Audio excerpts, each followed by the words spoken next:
ఈ మహనీయమూర్తులు వచ్చారు కాబట్టి ఇక చంద్రబాబు నాయుడు గారు విచ్చేస్తూ ఉన్నారు. వారి రావడంతోనే ఒకదాని వెంట ఒకటిగా మనకు ఇంతకుముందు మీకు మనవి చేసినట్టుగానే కార్యక్రమం అంతా విస్తారంగా, విపులంగా, చక్కగా, సంక్షిప్తంగా, హాయిగా వెళుతుంది. ఎందుకంటే రాజకీయ వినీల ఆకాశంలో ఒక మహాస్వప్నికుడు ఎవరైనా ఉన్నారా అంటే అది మన చంద్రబాబు నాయుడు గారు. అధ్యయనం, ఆలోచన ఇవి రెండే కళ్ళు. జనహితం, ప్రజామతం ఆయన నమ్మిన దేవుడి రూపం. ఆ విధంగా చంద్రబాబు నాయుడు గారు రాబోయే ఎన్నికల కోసం కాదు, రాబోయే తరాల కోసం కృషి చేస్తాడు. కాబట్టే నిజమైన నేతగా ఉంటాడు. మన పవర్ స్టార్ పవన్ కళ్యాణ్ గారు విచ్చేశారు. గట్టిగా మీ కరతాళ ధ్వనులతోటి స్వాగతం చెప్పండి. ఒక నిఖార్సైనటువంటి రాజకీయ నేతృత్వం ఎలా ఉంటుందో వారిని చూస్తుంటే తెలుస్తూ ఉంటుంది. ఒక నవనీతం లాంటి హృదయం ఉన్నటువంటి నేత మన పవన్ కళ్యాణ్ గారు, ఉప ముఖ్యమంత్రి వర్యులు. రసగీతంలా మాధుర్యభరితంగా ఉంటుంది ఆయన యొక్క ఆలోచన సరళి. ఒక ఔదార్యం కనపడుతుంది, ఒక ఔన్నత్యం ఉంటుంది. సదా వందనీయమైనటువంటి ఆదర్శం ఆయన మాటలో, ఆయన చేతలో స్ఫుటంగా కనిపిస్తుంది. కాబట్టే జనసేన మొత్తం ఎంతో విస్తృతమైనటువంటి రీతిలో గట్టిగా, మనస్ఫూర్తిగా మన పవర్ స్టార్కి స్వాగతం చెప్తారు. ఎందుకంటే ఆయన రేపటి రోజు మాత్రమే చూడడు. మన చంద్రబాబు గారిలా ఒక దీర్ఘగామి, దీర్ఘదర్శి. అలాగే ఒక దీర్ఘదర్శిగానే ఉండటం మాత్రమే కాదు, శీఘ్రగామి. అనుకున్న పనులు చిటికలో సాధించుకుంటూ వెళ్ళాలి, దానికి కావలసిన తోటి విజన్ తోటి ముందుకెళ్ళాలి అంటాడు. అలాగే ప్రతినిత్యము, ప్రతిరోజు, ప్రతి గడియ ఈ రాష్ట్రం తాలూకు ప్రజల యొక్క క్షేమం గురించి హాయిగా, ఆరోగ్యంగా, ఏ చింత లేకుండా ఉన్నారా అనేటువంటి ఒక ఆలోచన చేస్తారు మన పవన్ కళ్యాణ్ గారు. అలాగే మన అందరి యదమందిరాలలో ఆయన ఆవాసం ఉంటున్నాడంటే అది ఆయన గొప్పతనంగా మనవి చేస్తే, తను పంచేటువంటి మంచితనాల సావాసమే.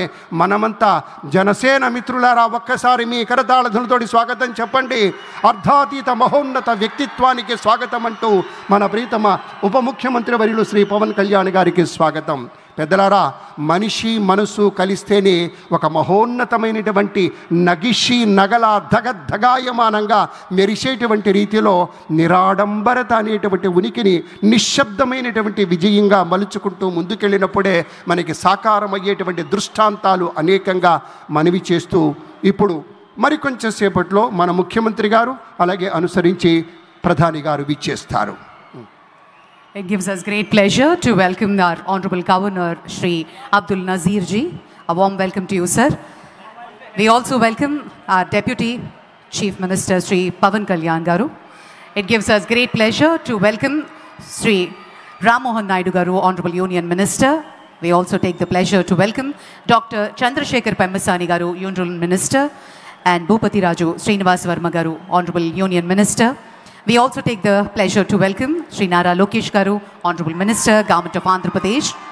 We welcome Shri Nadindla Manohar Garu, Honorable Minister, Government of AP. Shri P. Narayana Garu, Honorable Minister. Shri Satyakumar Yadav Garu, Honorable Minister, and Shri T. Shravan Kumar Garu. We take the pleasure to welcome, and it gives us great pleasure today for the laying of foundation stone, inauguration, dedication to the nation of various projects by the Honorable Prime Minister Shri Narendra Modi ji. In a short while, he'll be joining us on the main dais.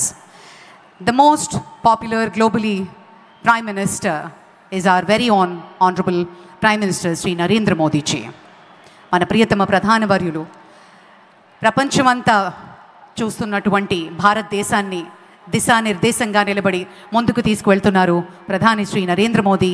ఈరోజు మరి మన అమరావతిని పునఃప్రారంభోత్సవ మహోత్సవంలో పాల్గొనడానికి, భావితరాలకు అమరావతిని ఒక model సిటీగా, మోడల్ స్టేట్గా అందించడానికి ఆయన కర్తాకర్మగా వ్యవహరించి ప్రియతమ ముఖ్యమంత్రి వర్యుల చేతుల మీదుగా ఈ కార్యక్రమం నిర్వర్తించడానికి ప్రధాని గారు అండదండగా వ్యవహరించి ఈరోజు మరి అనేక వేల ప్రాజెక్టులని గవర్నమెంట్ ఆఫ్ ఇండియా తరఫు నుంచి అలాగే అమరావతి కోసం ఆయన చేతుల మీదుగా శంకుస్థాపన మహోత్సవం, ప్రారంభోత్సవం మరియు జాతికి అంకితం చేసే శుభతరుణం. మరొక 2 క్షణాల్లో ఈ ప్రధాన వేదిక మీదకి గౌరవ ప్రధానమంత్రి వర్యులు శ్రీ నరేంద్ర మోదీ గారు జాయిన్ కాబోతున్నారు. ఇక అమరావతి గురించి మనందరికీ తెలుసు. ఒక మోడల్ సిటీగా దీన్ని నిర్మించి ఎంతో అద్భుతంగా దీన్ని ప్రణాళిక కూడా రూపాంతరం చెందింది. ఇక ఆంధ్రప్రదేశ్ రాజధాని గురించి చెప్పుకోవాలంటే అమరావతి చరిత్ర 2200 ఏళ్లకు పైగా పురాతనమైనది. అశోకుడు, శాతవాహనుల కాలం నుంచి తెలుగు సంస్కృతికి కేంద్రంగా నెలకొలింది. బ్రిటిష్ పాలన వరకు అనేక రాజవంశాల పరిపాలన చూసిన ప్రదేశం ఇది. భారత స్వాతంత్ర్యం తర్వాత తెలుగు మాట్లాడే ప్రజల కోసం ఆంధ్రప్రదేశ్ ఏర్పడింది. 2014లో ఆంధ్రప్రదేశ్ తిరిగి విభజించబడింది. తెలంగాణ అనే కొత్త రాష్ట్రం ఏర్పడి హైదరాబాద్ను 2 రాష్ట్రాలుగా తాత్కాలికంగా పంచుకోవడం జరిగింది. మరి మన మాస్టర్ ప్లాన్ సింగపూర్ సహాయంతో రూపాంతరం చెంది ప్రపంచ ప్రమాణాలతోటి రాజధాని నిర్మాణం ప్రారంభోత్సవం అయింది 2014-19 కాలంలో. 9 థీమ్ సిటీలు, knowledge city, justice city, finance city, health, media సిటీలతో పాటు ఈజ్ ఆఫ్ లివింగ్, అత్యవసర సేవలు 5 నిమిషాల్లో అందుబాటులో ఉండే విధంగా, పనివేళల మార్గాలు 15 నిమిషాల్లో అందుబాటులో ఉండేలా, అలాగే హరిత మరియు సౌర శక్తితో నడిచే నగరంగా దీన్ని రూపొందించాలి అనే ఒక గొప్ప ఉద్దేశం.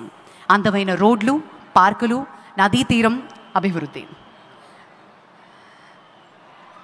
मुद्दतों में होती है शख्सियत उनके जैसे, अंदाज ये बयान से हो जाता है इतिहास. हमें गर्व है कि हम वो पीढ़ी है जिसने इतिहास बनते देखा है. इतिहास भारत का, इतिहास विकास का, इतिहास एक ऐसा महान नेता का जो न सिर्फ भारत के हर घर में रहते हैं और हमारे दिल में रहते हैं. మిత్రులారా ఒక్కసారి చెప్పండి ఆ జెండాలతోటే వందే మాతరం, వందే మాతరం, వందే మాతరం. ఇప్పుడు మన అమరావతి రైతులు జై హో అమరావతి, జై హో అమరావతి, జై హో అమరావతి. అద్భుతం, పరమాద్భుతం. మన ప్రధానమంత్రి వర్యులు శ్రీ మోదీ గారు ఇచ్చేశారు. మోదీ గారు అంటేనే దేశగారి యొక్క ఒక గౌరవాన్ని కాపాడేటువంటి ఒక ధీరుడు, ఒక దృఢమైన శక్తి, ఒక సమైక్య భారతానికి ప్రతీక, యావత్ ప్రపంచంలోనే అగ్రమగామి దేశంగా మన దేశాన్ని తీర్చిదిద్దేటువంటి మూర్తి నరేంద్ర మోదీ గారికి స్వాగతం పలుకుతూ ఇప్పుడు ప్రత్యేకంగా వారికి సన్మాన కార్యక్రమం. It gives us great pleasure to welcome the Honorable Prime Minister, and I now request our Chief Minister Sri Nara Chandrababu Naidu Garu to felicitate the Honorable Prime Minister. This is our very own Dharmavaram Angavastram, specially being felicitated by our Honorable Chief Minister, and intricately designed Amaravati themed Prime Minister portrait memento. ప్రత్యేకించి కళంకారి రీతిలో దీన్ని రూపొందించి ప్రధాని గారి పోర్ట్రేట్ని memento రూపంలో అందిస్తున్నారు ముఖ్యమంత్రి వర్యులు. Huge round of applause. ముఖ్య అతిథి వారికి ఘనంగా సత్కరించుకుంటున్నాం. గట్టిగా కరతాళ ధ్వనులు ఉండాలి, మరింత గట్టిగా. జై హో, జై హో ఆంధ్రప్రదేశ్. ధన్యవాదాలు, ధన్యవాదాలు. ఇంత మహోత్కృష్టమైనటువంటి చారిత్రకమైన మహోజ్వల ఘట్టానికి ఆలోచన చేసింది మన ప్రియతమ నేత శ్రీ నారా చంద్రబాబు నాయుడు గారు.